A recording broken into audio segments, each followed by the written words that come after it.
최고위원회 시작하겠습니다. 대통령의 골프 의혹에 대한 말씀부터 드리겠습니다.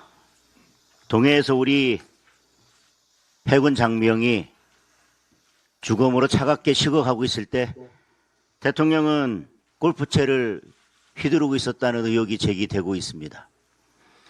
청와대는 비공개 일정이라며 답변을 회피하고 있습니다.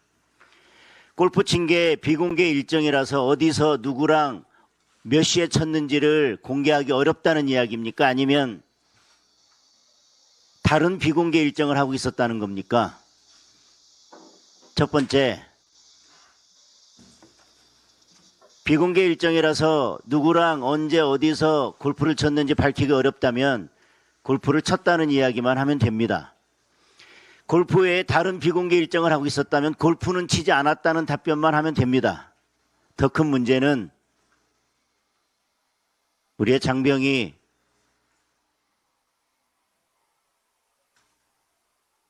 차가운 죽음으로 식어가고 있을 때, 차갑게 식어가고 있을 때 대통령은 그 시각에 청와대에서 공개 일정으로 회의를 하고 있는 것이 맞습니다.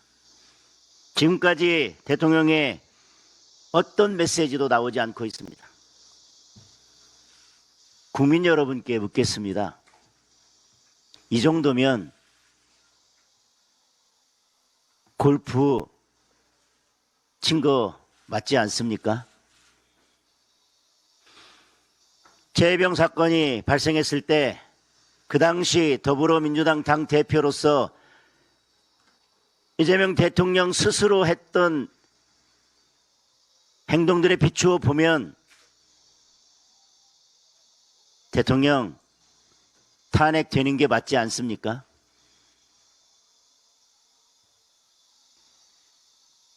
서소문 참사가 발생했을 때 대통령은 자갈치 회파티를 벌이고 있었습니다. 국가정보자원 관련 화재가 났을 때는 냉부, 먹방 찍고 있었습니다. 경기도지사 시절 이천 물류센터 화재가 발생했을 때도 떡볶이 먹방 찍고 있었습니다. 하마스의 인권까지 알뜰히 챙기는 대한민국 대통령이 우리 장병, 우리 국민의 생명은 왜 이렇게도 가볍게 여기는 겁니까?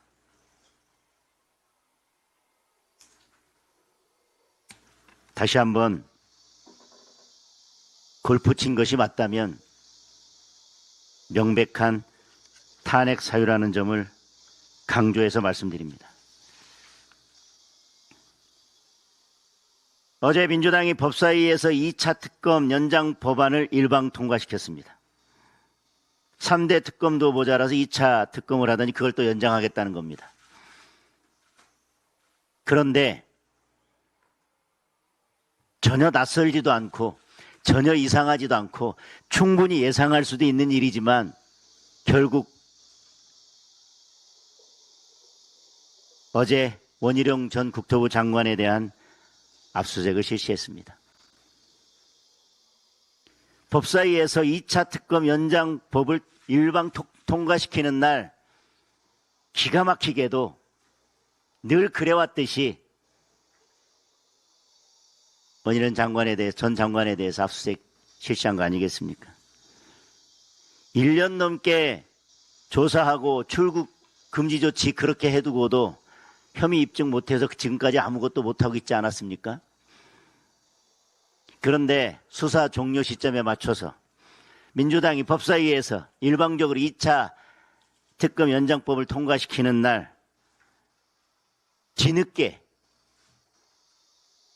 뜬금없이 압수수색을 실시했습니다. 원희룡 전 장관이 여야가 함께 노선검증위원회 구성해서 사실 검증하자라고 제안했을 때 정치적 공격만 하고 정치적 의혹만 부풀리고 그거 거부했던 게 누굽니까? 민주당 아닙니까?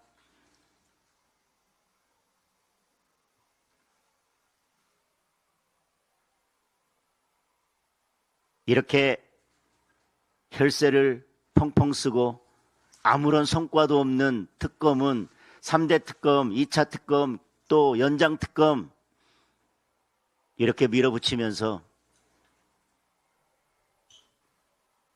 많은 국민들이, 대다수 국민들이 요구하는 특검, 올림픽 공원에서 매일 시민들이 목 놓아 함성으로 요구하고 있는 참정권 회복을 위한 국민특검은 민주당이 계속 거부하고 있습니다. 이런 특검 할 때 민주당 입맛대로 특검 고르지 않았습니까? 지금이라도 야당이 주도하는 참정권 회복을 위한 국민특검 즉각 수용하길 강력하게 요구합니다. 이상입니다. 먼저 보안수사권에 대해서 말씀드리겠습니다.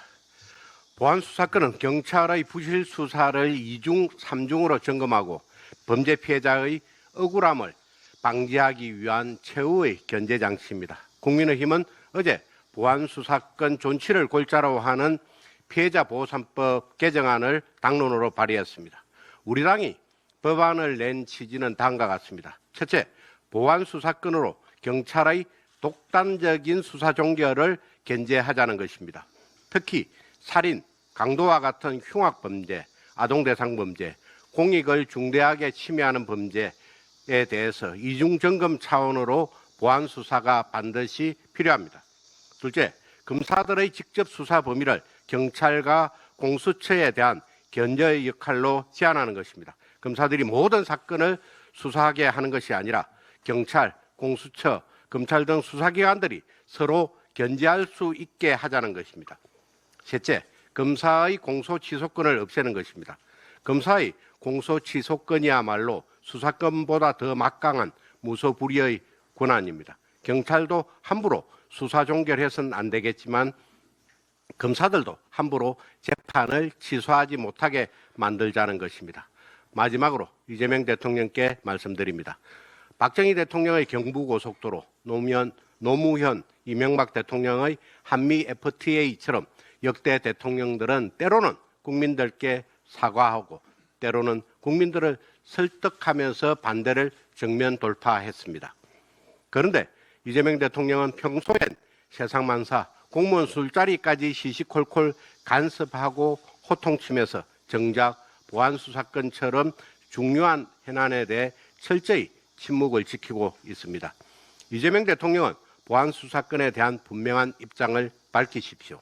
대통령이 강성 지지층 눈치만 살살 보면서 침묵을 지키고 애매한 태도를 보일수록 이재명 정부의 운명은 유시민 작가의 말처럼 필연적인 실패의 길로 가게 된다는 것을 명심하기 바랍니다. 어제 민노총이 원청교섭 원년을 외치면서 총파업대회를 열었습니다. 노란봉투법의 취지에 맞게 원청교섭 확대를 위한 투쟁에 나선 것입니다. 사용자 개념을 무한으로 확장시킨 노란봉투법의 폐해가 갈수록 극심해지고 있는 것입니다. 그런데도 정부와 민주당은 그 어떤 책임도 지지 않고 있습니다. 오히려 정반대입니다. 고용노동부는 노란봉투법 해석 지침을 통해 원칙적으로 공공부문은 사용자성이 인정되기 어렵다고 했습니다. 산업 현장을 아수라장으로 만들어 놓고 본인들만 빠져나가겠다는 것입니다.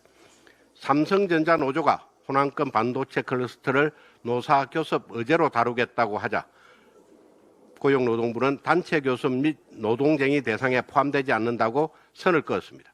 노조가 경영에 5만 가지 간섭을 다 할 수 있게 악법을 만들어 놓고도 본인들은 예외, 정부 정책은 예외라는 것입니다.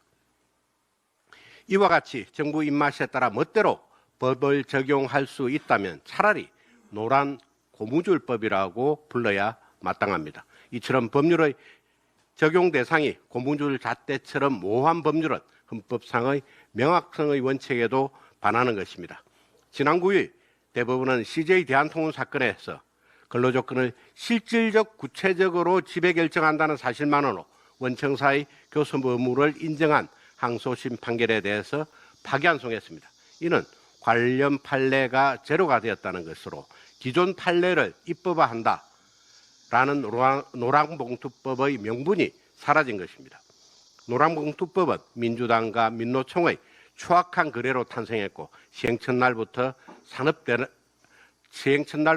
산업대란을 몰고 왔습니다. 이제 대법원 판결로 인해 마지막 존재의 이유마저 부정당했습니다. 악법은 사라져야 합니다.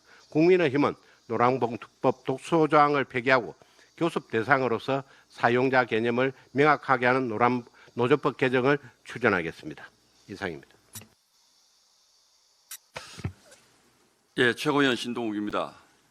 요즘 국회에서 민주당 의원님들을 가끔 만나면 보안수사권 문제에 대해서 몇 마디씩 대화를 나눕니다. 그런데 거의 예외 없이 저에게 하는 얘기가 이거 큰일 난 것 같습니다.